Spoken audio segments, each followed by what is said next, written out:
Hello, we are the Keynote teens from all over the United States. We are in ambos Nogales and we want to send a message to the US government. We are concerned with the dismantling of DHS oversight offices due to the lack of accountability, enabling institutions such as ICE and Border Patrol to operate at the expense and safety of the migrant community. Three institutions at risk are the Office of Civil Rights and Civil Liberties, the Office of the Immigration Detention Ombudsman, and the Office of the Citizenship and Immigration Services Ombudsman. These offices are responsible for ensuring transparency and safe treatment of migrants, along with holding ICE and CBP authorities accountable. In March, the current administration directed employees to immediately cease doing their jobs. This includes erasing the efforts to limit operations or transfers of any complaints or ongoing investigations into other departments. This is an issue because it limits the channels that people can seek help after being abused by the U.S. authorities. The current administration justified this by claiming that these officers had obstructed enforcement by adding bureaucratic hurdles and undermining DHS mission and often functioning as internal adversaries that slow down operations rather than supporting law enforcement efforts. However, the simplification for this process will lead to reduced accountability, diminished transparency, limited remedies for individuals, and weakened civil rights protections. Story of Rogelio, a young migrant who came through KBI Migrant Center in January. While he was at the Border Patrol station, one of the agents searched his bag. Finding medicine, they asked him what it was for.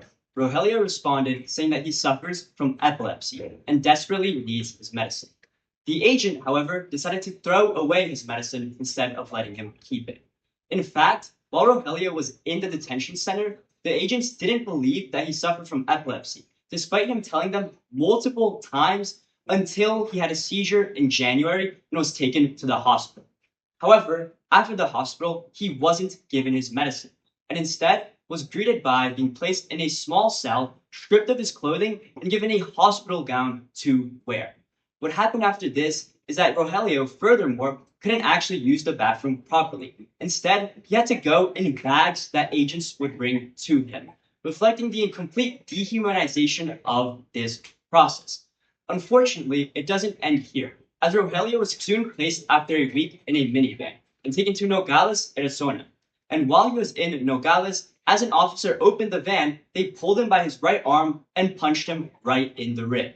6 other Border Patrol agents were present, and none of them did a thing. With the dismantling of these agencies, stories like Rogelio's are going to become more common. We call on the U.S. government to hold an immediate oversight hearing with the Department of Homeland Security leadership to investigate and halt any plans to cut funding or diminish the roles of these agencies.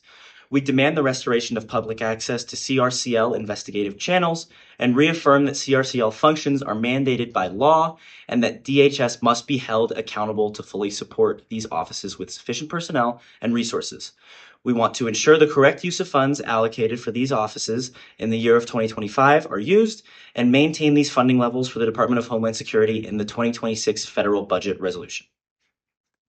Thank you for your consideration.